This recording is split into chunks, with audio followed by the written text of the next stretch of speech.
Vamos dar início ao nosso segundo bimestre, lembrando que esse segundo bimestre vai ser os mesmos moldes do primeiro. Nós teremos 2 videoaulas e em cada videoaula nós teremos uma atividade. Essa é a nossa terceira videoaula de História do 7º ano. Nós vamos continuando o nosso assunto e hoje nós vamos falar sobre a colonização da América Portuguesa, ou seja, a colonização do Brasil.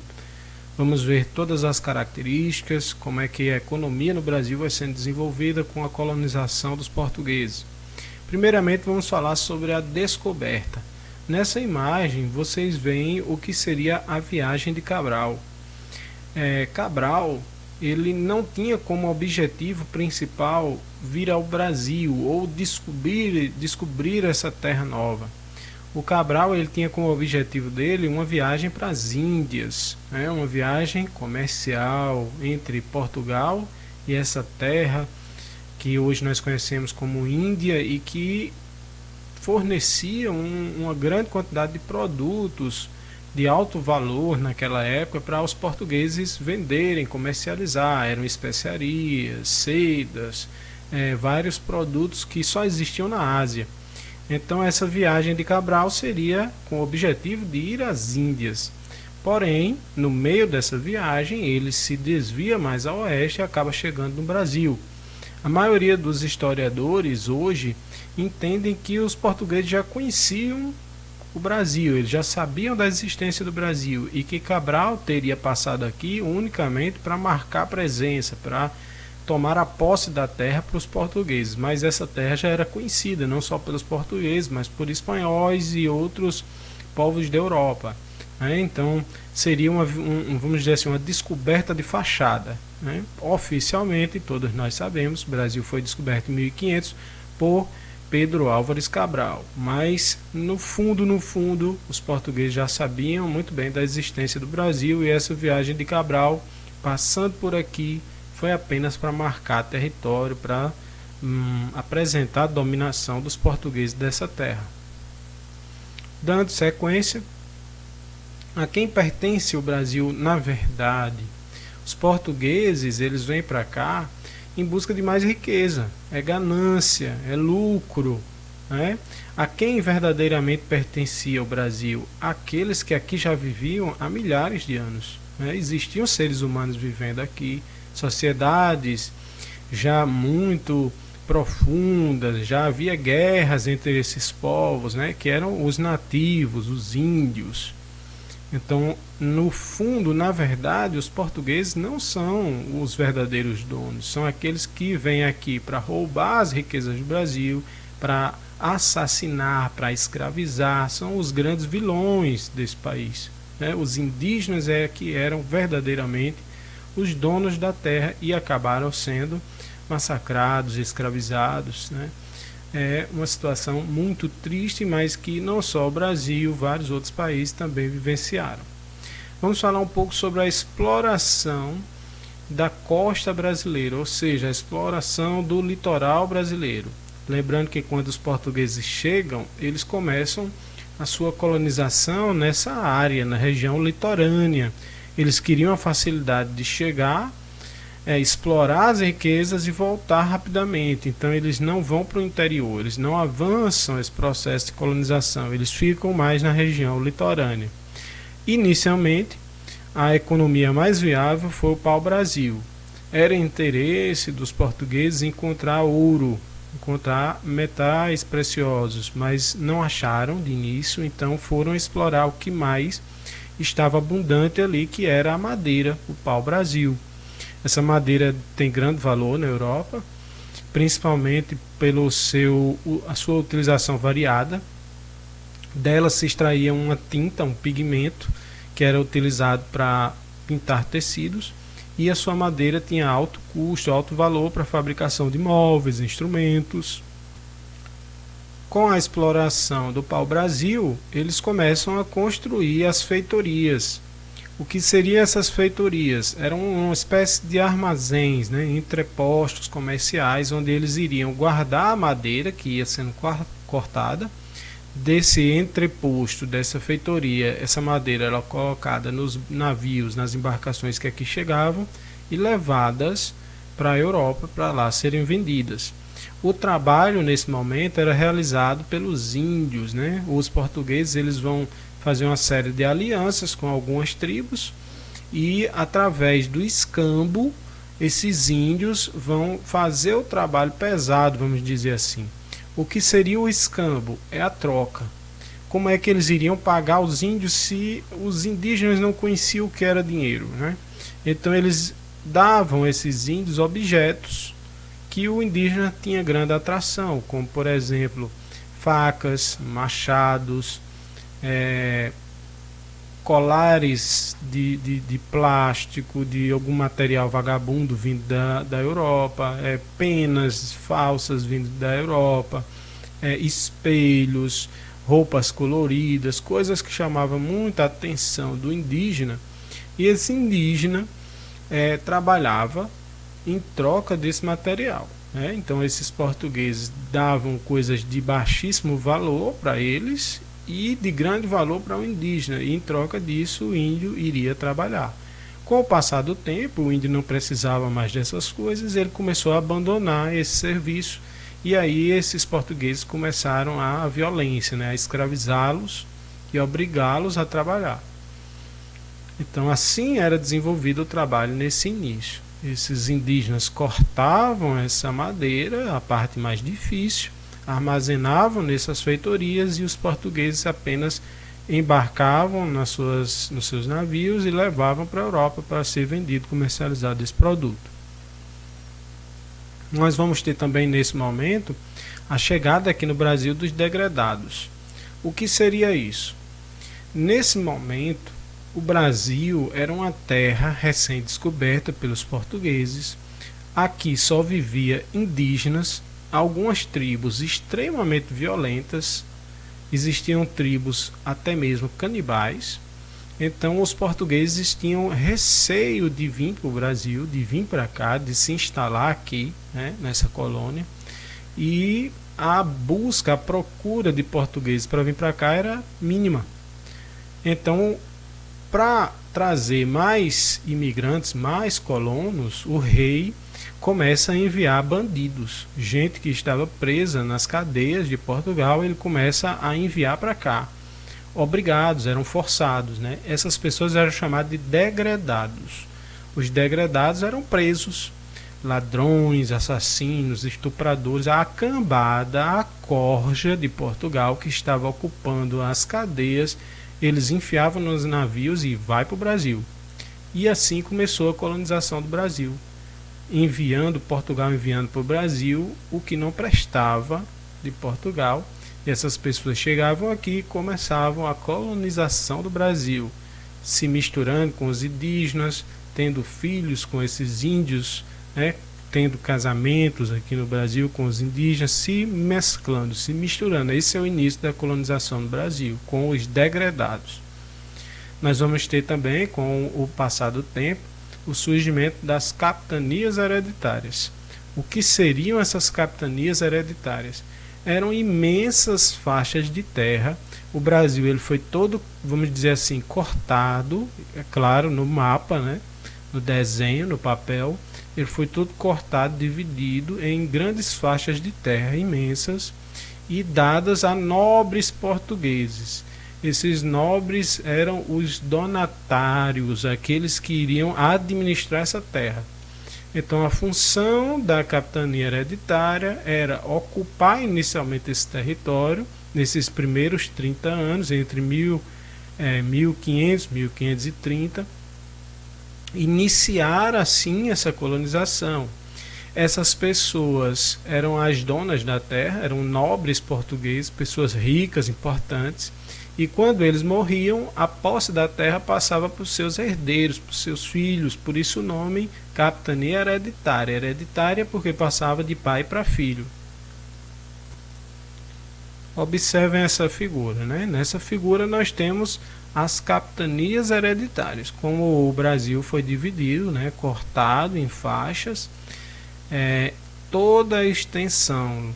Nessa época o Brasil tinha esse formato, Nessa parte amarela já pertencia aos espanhóis. Apenas a parte verde pertencia aos portugueses e foi toda dividida nessas faixas que seriam as capitanias hereditárias. Posteriormente vai se criar outra coisa chamada governo geral. As capitanias hereditárias não estavam funcionando, a maioria delas não estava dando certo, a colonização não estava avançando, os lucros não eram esperados do rei, e aí ele cria o governo geral. O que seria o governo geral? Seria uma espécie de segundo governo aqui no Brasil. O rei é quem mandava lá em Portugal, mas aqui no Brasil se criou, né, na Bahia, onde hoje nós temos a Bahia, o governo geral, que seria uma maneira de melhorar a administração aqui no Brasil, né? Então a sede ficava lá na Bahia. Nós vamos ter os principais objetivos: melhorar o controle, melhorar a administração, melhorar a economia, controlar melhor as invasões estrangeiras. Existiam outros europeus que vinham, invadiam o Brasil e buscavam ouro, buscavam madeira, contrabandear, né? E franceses, holandeses, vários outros faziam esse tipo de situação, e havia o objetivo do governo geral de combater isso. E também a questão dos piratas, que era muito comum nessa época. Vamos falar agora sobre a atividade açucareira. A questão do açúcar no Brasil é de muita importância. Foi uma atividade econômica que gerou muita riqueza para os portugueses, e essa foi uma atividade econômica que deu muito certo aqui no Brasil.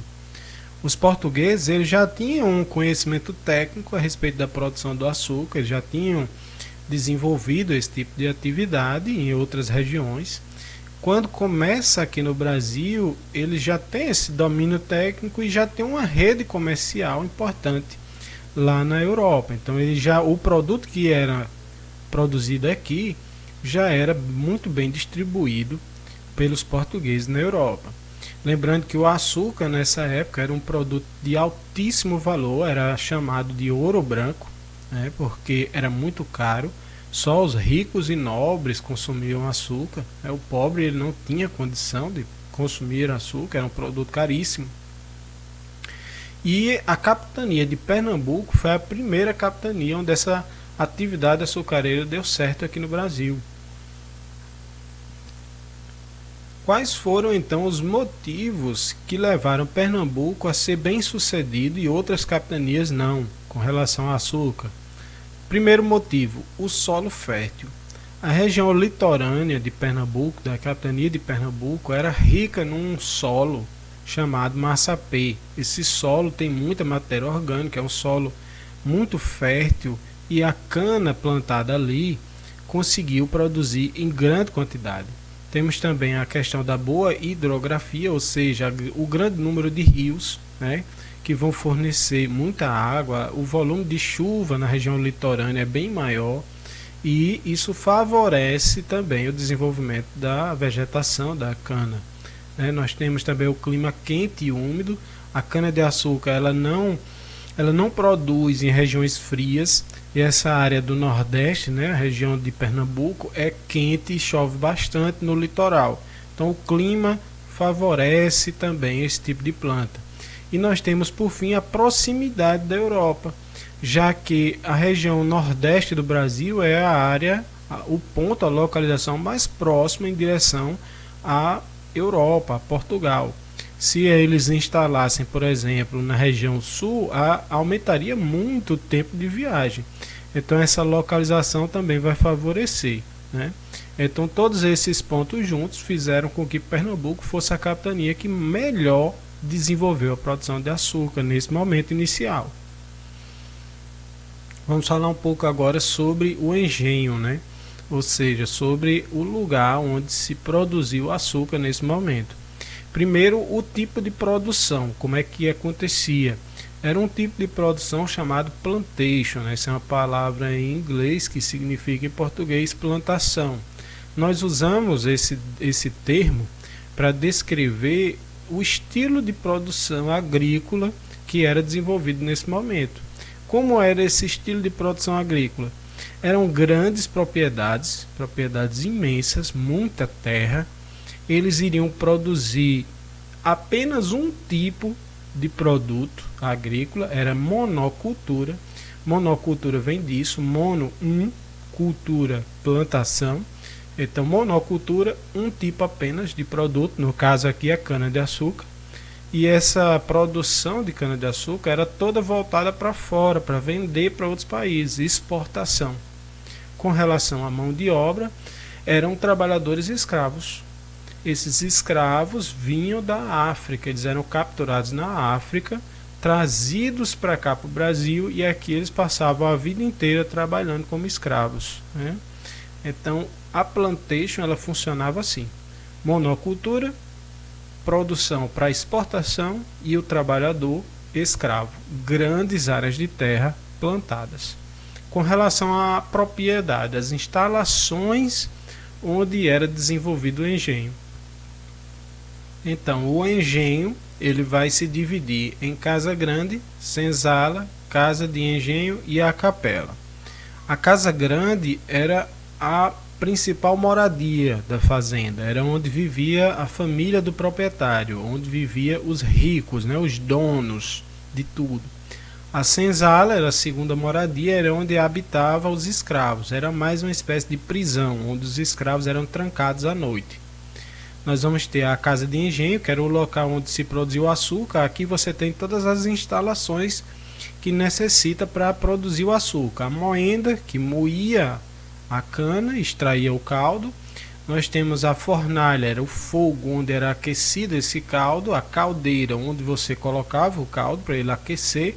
E a casa de purgar, onde esse caldo ia ser transformado ou no melaço, que enchia os barris. O melaço seria um caldo grosso, como se fosse uma rapadura derretida, né? Ele era colocado ali dentro e transportado nesses barris de madeira, ou em tabletes, onde você fazia a rapadura mesmo, e esses pedaços de açúcar, né, em tabletes, eram embalados e colocados em caixas, despachados para a Europa. Então, ou se transportava o melado dentro do barril, ou os tabletes já em forma de rapadura, vamos dizer assim. E finalmente nós temos a capela, que era o ponto religioso, já que nessa época não existia cidades, no máximo vilas, e muitas vezes essas vilas eram longe, distantes. Cada casa dessa, cada fazenda dessa tinha que ter uma capela para realização de missas, casamentos, batizados, né? Então era o ponto religioso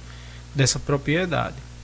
Nós temos agora aqui, ó, uma imagem, vocês veem aí o que seria esse engenho, né? Você tem lá no fundo a casa grande, no ponto mais alto a capela, do lado a senzala, né? No centro você tem a área produtiva, onde você vai ter a moenda, né? Você vai ter a caldeira, toda essa questão para produzir o açúcar.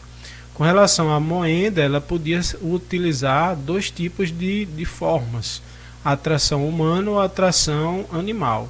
Se você usasse a tração humana, seriam os escravos que iriam fazer rodar esse sistema para esmagar a cana e tirar o caldo. Se você optasse pela tração animal, seriam bois ou jegues, né, jumentos, cavalos, animais que iriam fazer a força, né? Aí vai depender do tipo de propriedade e como o proprietário vai querer utilizar. Aqui nós temos nesse mapa do Brasil na época a distribuição e o número desses engenhos. Vocês veem aí que lá no topo do Nordeste, começando em Natal, nós vamos ter 66 engenhos. Era a região onde tinha mais engenhos. Já mais abaixo, na região da Bahia, você tinha 40 engenhos. E mais para a região sudeste, né, você vai ter aí em torno de 14 engenhos, né? Então era assim que era distribuído. O Nordeste tinha muito mais engenhos, devido à questão climática e principalmente a posição geográfica em relação a Portugal, que era mais próximo, a viagem durava menos. Certo, gente? Vamos ver um videozinho que vai deixar esse assunto mais claro para vocês. Depois que os portugueses chegaram ao território que hoje é o Brasil, algumas décadas se passaram antes que seus governantes se interessassem por estas terras, pois julgavam o comércio com o Oriente mais lucrativo. A partir de 1530, os portugueses perceberam que era necessário ocupar a colônia antes que outras potências europeias tomassem posse desse território. Para isso, o cultivo de cana-de-açúcar, um produto muito lucrativo na época, tornou-se a solução. A produção de açúcar na colônia permitiu a ocupação do território e a possibilidade de atrair investidores e render lucro para a coroa portuguesa. Muitas cidades litorâneas da região nordeste do Brasil se desenvolveram com o investimento nos engenhos de açúcar. A região mais próxima do litoral tinha um solo fértil e uma vasta rede hidrográfica que facilitava a comunicação e o transporte de mercadorias. A cana era transportada para o engenho em carros de boi ou em barcos. Os rios eram fundamentais para toda a produção açucareira, uma vez que neles era realizado o transporte da cana. Além disso, os rios moviam os moinhos dos grandes engenhos. Inicialmente, atribuiu-se o nome engenho para as instalações nas quais a cana era processada e transformada em açúcar. Depois, esse termo passou a designar o conjunto da propriedade açucareira, incluindo a própria plantação de cana. As atividades nos engenhos eram coordenadas por trabalhadores livres que fiscalizavam o trabalho dos escravizados. A primeira etapa de produção do açúcar era a moagem, feita logo depois de a cana ser limpa e preparada. A moagem podia ser realizada por engenhos movidos pela água, os denominados moinhos d'água, por animais, como cavalos, burros ou bois, e por pessoas escravizadas. Aqui temos a representação de um engenho d'água. Da moagem, obtinha-se o caldo de cana, ou sumo, que seguia para a casa das fornalhas. Lá, era cozido em grandes tachos e caldeiras de cobre. O resultado desse processo é chamado de melaço de cana, um líquido espesso e com menos impurezas. O melaço era colocado em vasos de barro com forma de sino. Além da abertura superior, esses vasos tinham um pequeno buraco na base. Na casa de purgar, esses vasos eram encaixados em mesas para que o melaço escorresse aos poucos e, assim, apenas os cristais de açúcar ficassem no recipiente. Esse processo era chamado de purga, que significa purificação. Depois de escorrido o melaço, o açúcar dos vasos passava pelo processo de secagem e, geralmente, era colocado ao sol. Quando estava seco, o açúcar era desenformado, dando origem aos famosos pães de açúcar. Na abertura do recipiente ficava o açúcar branco, mais valorizado. Na ponta do pão de açúcar ficava o mais escuro, o mascavado, que era mais barato. Os diferentes tipos de açúcar eram separados, pesados e divididos. Neste momento, o senhor do engenho e aqueles que tivessem direito a uma parte da produção recebiam os lucros correspondentes. Finalmente, o produto era acomodado em caixas bem secas de madeira, vedadas com barro e forradas com folhas de bananeiras. Identificada com o nome do proprietário, o tipo de açúcar e seu peso, a mercadoria era enviada para a metrópole. O trabalho nos engenhos de açúcar e na lavoura era muito pesado, e a maioria da mão de obra utilizada era de pessoas escravizadas, negros africanos ou nascidos na colônia. Os negros escravizados resistiram às violências da escravidão. Ao longo dos séculos, a fuga e a formação de comunidades livres, onde pudessem vivenciar e preservar suas culturas, eram duas das principais formas de resistência. Essas comunidades, chamadas de quilombos, foram se formando em regiões... sequência ao assunto, outras atividades econômicas que existiam nessa época. Além da madeira, além da cana-de-açúcar, começou a surgir novas atividades econômicas nesse momento. Nós temos a plantação do tabaco, né, que vai gerar o fumo para ser consumido, para ser fumado. Nós temos também a mandioca, e é já o surgimento da farinha. E nós temos também a pecuária, a criação de gado para se alimentar da carne e utilizar o couro, muito bem utilizado, né? É um animal que vai render bastante. Nós temos a cachaça, né, que vai surgir a partir da cana e começa já a ser comercializada, a ser vendida como produto, a bebida alcoólica. Nós temos também a questão da sociedade colonial brasileira, como era desenvolvida essa sociedade aqui no Brasil. Nós temos no topo dessa sociedade, os elementos mais importantes dessa sociedade eram os senhores de escravos, eram os homens mais ricos, geralmente portugueses, que vieram para cá, né? Eram nobres ou descendentes de nobres que vieram para cá, já eram ricos e aqui ganhando muitas terras para produzir, vão ficando cada vez mais ricos. Então, senhores de escravos eram aqueles mais importantes nessa época. Depois nós temos o clero. O que seria o clero? São os padres, são os freis, os membros da igreja, bispos. Nessa época, a igreja protestante não existia ainda, era só a igreja católica. Nós temos também os pequenos proprietários, logo em seguida, né, que eram pequenas fazendas, geralmente responsáveis por produzir alimento, né? Feijão, por exemplo, milho. Nós temos também os artesãos e comerciantes, aí já vem para a população urbana, né, das vilas.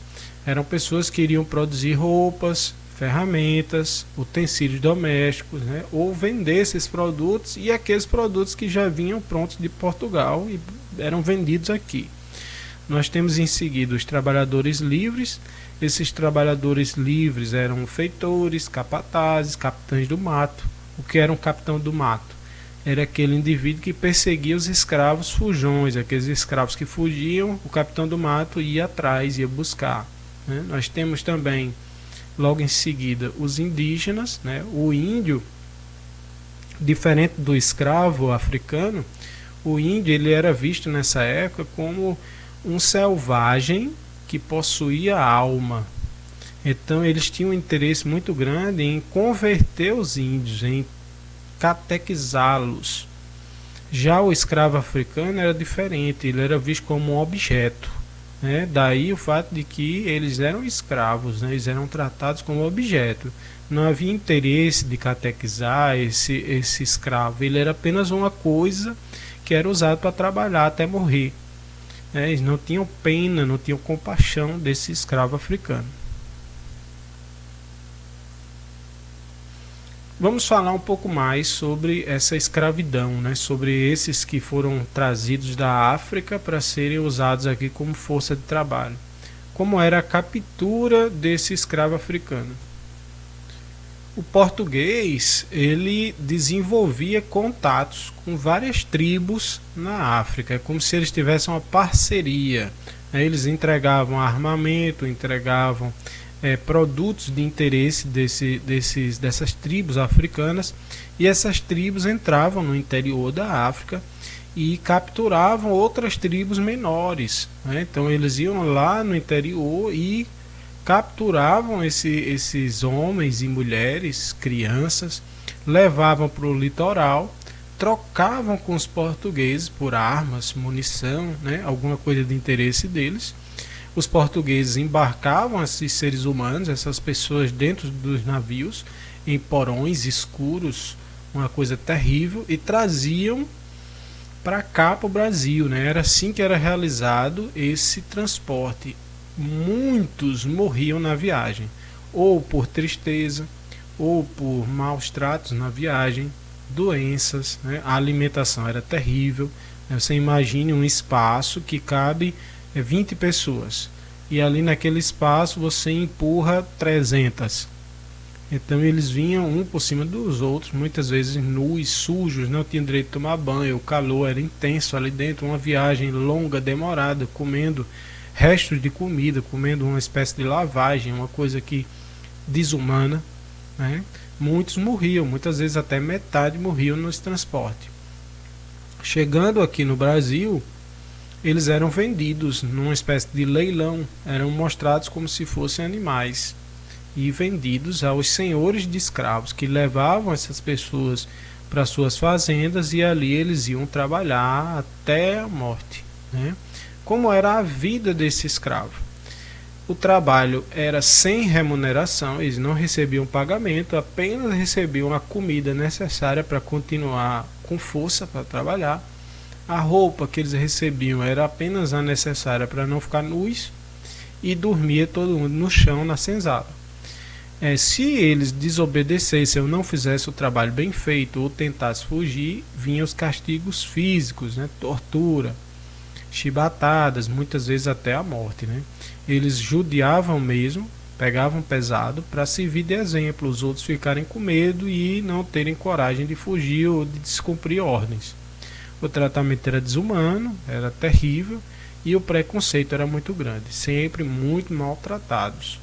Existiam aí 3 tipos de escravo, né? Nós temos o escravo de eito, o escravo doméstico e o escravo de gantio. O escravo de eito, ele trabalhava na lavoura, ele ia trabalhar diretamente na cana, né? na agricultura.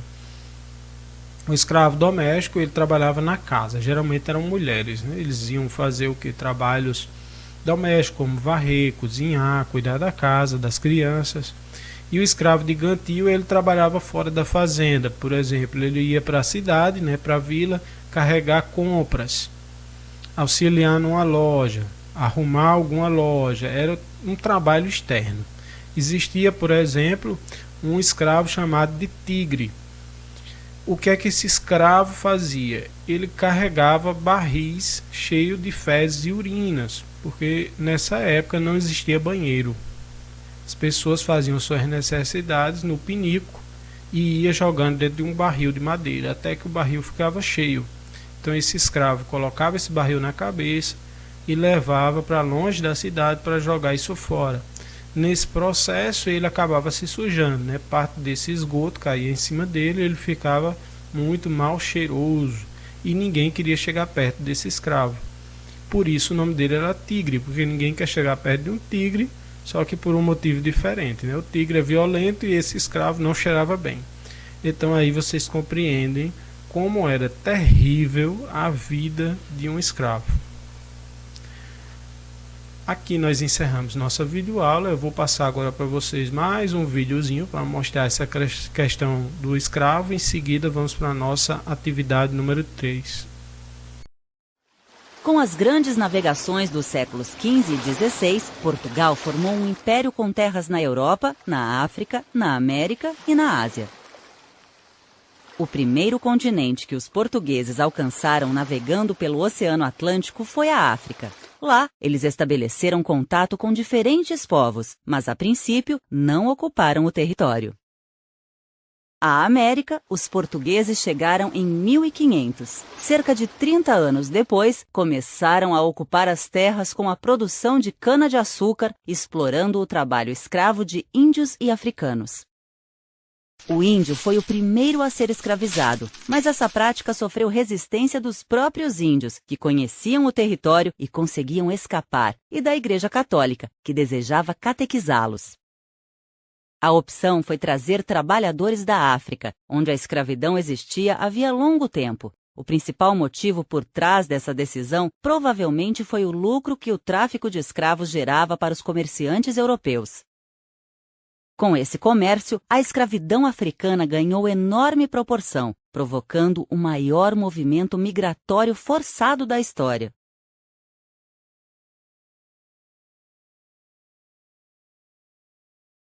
No início, os próprios europeus capturavam os cativos. Mais tarde, eles passaram a obter escravos dos chefes africanos, oferecendo em troca produtos como tabaco, cachaça e armas. Vários povos e reinos africanos participavam do comércio de escravos. Os cativos eram capturados no interior do continente e podiam ser pessoas que não conseguiam quitar suas dívidas ou prisioneiros de guerra. Em geral, os traficantes de escravos eram africanos, portugueses e luso-brasileiros. Ao governo português, cabia garantir o negócio e lucrar com a cobrança de taxas e impostos.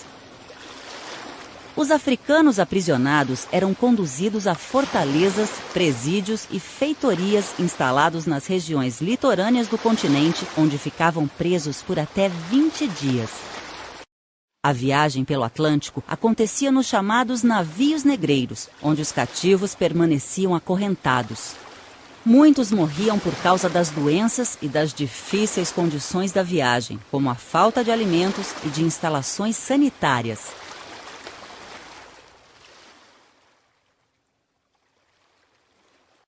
O Porto de Salvador era um dos principais lugares de desembarque de africanos no Brasil. Ao desembarcarem, os cativos recebiam cuidados para se recuperarem da viagem e poderem ser negociados nas cidades. A maior parte dos escravos seguia para as fazendas de cana-de-açúcar, onde não viviam mais do que 30 anos. Na nova terra, era preciso reconstruir a vida, aprender a língua, o trabalho e as regras do lugar, sempre convivendo com a vigilância dos feitores e com os castigos físicos. Muitos cativos buscavam a liberdade, alguns por meio da revolta ou da fuga, outros preferiam casar-se e obter permissão para construir uma família. Durante os quase 4 séculos de escravidão no Brasil, aproximadamente 5 milhões de africanos foram trazidos à força para a nossa terra. Com o trabalho e a convivência com outros povos, os africanos ajudaram a formar o nosso país e a nossa gente. Vamos à atividade 3. Não esqueçam de copiar o cabeçalho, professor, disciplina, turma e o seu nome. Questão 1. Explique o que foram as capitanias hereditárias. Questão 2. Quem eram os degredados? Questão 3. Descreva a produção açucareira no Brasil. Você vai me dizer como era produzir açúcar aqui no Brasil, todas as características. Questão 4.